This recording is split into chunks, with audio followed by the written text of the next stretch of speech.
Buenos días, buenas tardes o buenas noches, estimados oyentes. Bienvenidos a Detrás del Conocimiento, lo que nos ocultaron antes de las prácticas preprofesionales.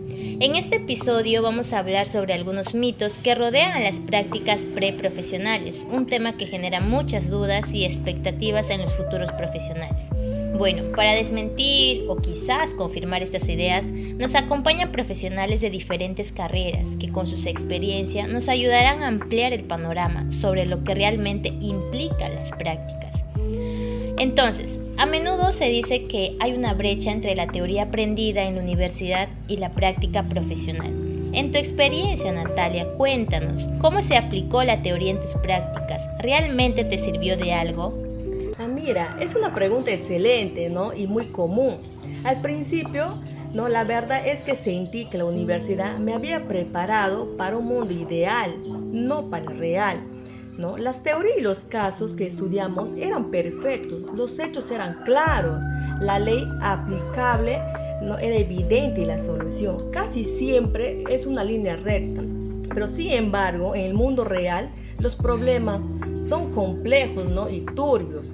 Recuerdo un caso de mis prácticas, ¿no? En que un cliente buscaba la nulidad de ¿qué? La nulidad de una compra y venta, ¿no? En la facultad habíamos visto ¿qué cosa? La teoría de los vicios del consentimiento y las causas de una nulidad, ¿no? El profesor nos daba ejemplos claros, por ejemplo, como es que es el dolo, el error, que es la violencia, etcétera, ¿no? Pero en el caso real no era tan sencillo aplicarlo, ¿no? ¿En qué consistía este caso?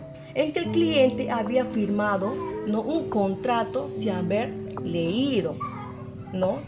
Y él se sentía engañado. ¿Por quién? Por el vendedor que le había dado información falsa de palabra, ¿no? La teoría que había aprendido, ¿no? Me fue de gran ayuda, pero no de manera, ¿no? Que mi persona lo esperaba. No se trataba de encontrar la respuesta en un libro, sino de usar esos conocimientos como un mapa, ¿no? La teoría sí me sirvió. ¿Para qué? Para saber qué preguntar, qué documentos buscar y cómo estructurar mi razonamiento, ¿no? La teoría no me dio la solución final, pero al menos me permitió identificar el problema legal detrás de una historia confusa y asimismo saber qué argumentos, ¿no? buscar en la jurisprudencia. En resumen, podría decir, ¿no? que la teoría no te da la respuesta, pero al menos te da la brújula para encontrarlas. Y es ahí que mi persona, ¿no? se dio cuenta que la universidad no te prepara para resolver casos, sino que te enseña a pensar como un abogado, a analizar, a cuestionar y a buscar el camino legal en medio de ¿qué? En medio del caos, ¿no? Y eso la teoría es absolutamente invaluable. Eso es mi experiencia como practicante, ¿no? en la rama del derecho. Pero yo tengo mucha curiosidad sobre las maestras de educación inicial. Durante la vida universitaria siempre he notado, ¿no? que existe un estereotipo que asume que la carrera de educación inicial es un camino fácil, que solo basta que le gusten los niños. En mi opinión no creo que sea tan fácil, ¿no? Y por eso te pregunto, Camila, ¿cuál fue el mayor desafío que afrontaste y qué impacto tuvo esa experiencia en tu perspectiva profesional? Bueno, para empezar, ¿no? Es un error pensar que educación inicial es fácil, que solo basta con que te gusten los niños, pero en realidad no es así. Nosotras como maestras debemos de tener una formación integral y completa, no solo cantar, decorar, jugar o cortar papel. Y con respecto a tu pregunta, compañera, uno de los mayores desafíos que viví fue trabajar con un niño con autismo. Al inicio me sentí un poco insegura porque no tenía mucha experiencia directa con estudiantes con necesidades educativas especiales y me preocupaba no saber cómo brindarle el apoyo adecuado a este niño. Tenía dificultad para comunicarse verbalmente, no toleraba ciertos ruidos o cambios de rutina y a veces se aislaba del grupo. Fue un gran reto encontrar forma de integrarlo sin forzarlo, respetando sus tiempos y sus formas de expresarse. Tuve que investigar, observar mucho a este niño y sobre todo aprender a comunicarme con él a través de gestos, imágenes y actividades sensoriales. Con el tiempo logré generar un vínculo de confianza y aunque los avances fueron pequeños, cada logro fue muy significativo, tanto para él como para mí. Esta experiencia cambió por completo mi perspectiva profesional. Me hizo comprender la importancia de una educación verdaderamente inclusiva y me motivó a seguir formándome en atención a la diversidad. Entendí que cada niño aprende a su manera y como docente debemos de estar preparados para acompañarlos con empatía, paciencia y creatividad. Realmente quiero creer que algunos de nosotras sí la pasaron bien en sus primeras prácticas. Cuéntanos, Katherine, en tu caso, ¿qué papel jugó el currículo universitario en tu preparación para enfrentar la práctica preprofesional? Bueno, Camila, en realidad muy interesante haberte escuchado a ti, a Natalia, acerca de sus experiencias, ¿no? Las cosas que han vivido en sus prácticas profesionales. Bueno, en mi caso, yo estudié en la Universidad Nacional Hermilio Valdizán de Huánuco, donde pues el currículo universitario sí jugó un papel decisivo en mi preparación para poder afrontar las prácticas profesionales, porque fue el marco que organizó mi formación. Gracias a este currículo aplicado a mi facultad, no solo recibí contenidos útiles, sino que avancé en una ruta progresiva. Primero, entre los cursos que llevé, comprendí pues las bases teóricas, el desarrollo infantil, la psicología del aprendizaje y didácticas de diferentes áreas curriculares, todo esto en el nivel primario.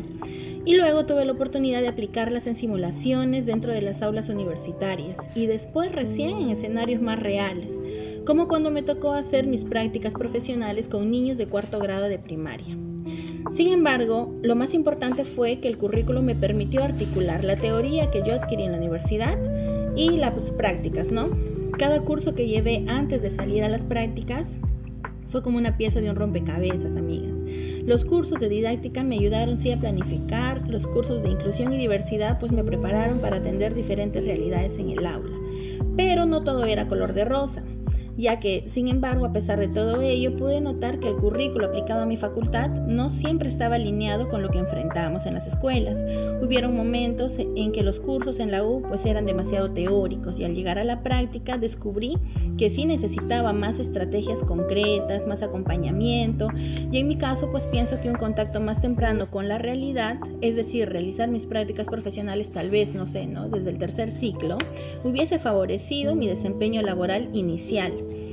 Esa brecha me hizo comprender que un currículo universitario tiene que ser dinámico y flexible y capaz de ajustarse a las demandas de un contexto educativo y sobre todo de prepararnos en nuestra época de estudiantes y a los estudiantes de ahora, no solamente para repetir métodos, sino también para que puedan reflexionar, crear y tomar decisiones pedagógicas en situaciones reales. Entonces, amigas, rescato la importancia de una formación que integre desde el inicio la experiencia directa en el aula. Bueno, eso es por mi parte, chicas, pero dime, ahora Yesby, cuéntame, ¿realmente estuviste preparada para tus primeras prácticas? Bueno, antes de responder esa pregunta, yo quiero también expresar algo sobre este estereotipo que mencionó Natalia, ¿no? Que no solamente educación inicial está tachado como una carrera fácil, sino toda educación, ya. Bueno, pero no voy a ahondar más en esa respuesta porque Camila ya nos ha dejado muy claro ya. Bueno, respecto a tu pregunta, Katherine, mi experiencia no fue tan buena. Yo sinceramente creo que no estuve preparada para mis primeras prácticas. Bien, mis primeras prácticas fue muy distinta a lo que yo esperaba. Yo pensaba que la profesora iba a estar presente en el aula, me iba a acompañar, pero sucedió todo lo contrario. La docente me encargó, sí, un día antes preparar algunos materiales, me dijo sobre el tema, me explicó un poco de la clase, ¿no? Pero ese mismo día ella, por cuestiones personales, faltó y me llamó y me dijo que ya yo me hago cargo de la clase, que solo me voy a asegurar de que no haya desorden, que ahí yo soy la autoridad. Bueno, esta llamada, en vez de tranquilizarme, me puso más nerviosa. La actividad pues consistía en que yo lea un cuento y respondamos algunas preguntas sobre ese cuento, ¿no? Y luego que respondamos preguntas sobre planificación para que los estudiantes realicen ya su producción de textos, ¿no? Sin embargo, los estudiantes no prestaron mucha atención a la lectura, no participaban. Entonces, al momento que ellos crearan sus cuentos, los resultados pues no fue lo que yo había imaginado, ¿no? Algunos lo hicieron, algunos estaban a la mitad, es decir, que yo me estresé, la verdad, ¿no? Entonces esta dificultad se repitió en las demás producciones de texto, ¿no? Sin embargo, mi profesora de aula, ¿no? Tuvo mucha paciencia conmigo, me iba dando indicaciones para poder avanzar más rápido, ¿no? Con los estudiantes. Con el tiempo, pues, comprendí algo importante y esto pasó en el siguiente ciclo. En el siguiente ciclo llevamos el curso de didáctica de la lengua y la literatura. Y sentí que este curso, si lo hubiéramos llevado antes que mis primeras prácticas, pues yo hubiera estado mucho más preparada para apoyar a mis estudiantes. Bueno, esta experiencia, pues, fue también un aprendizaje para mí. Pero bueno, ¿y usted, maestra Beren? ¿Cómo influyó las prácticas preprofesionales en su formación como docente?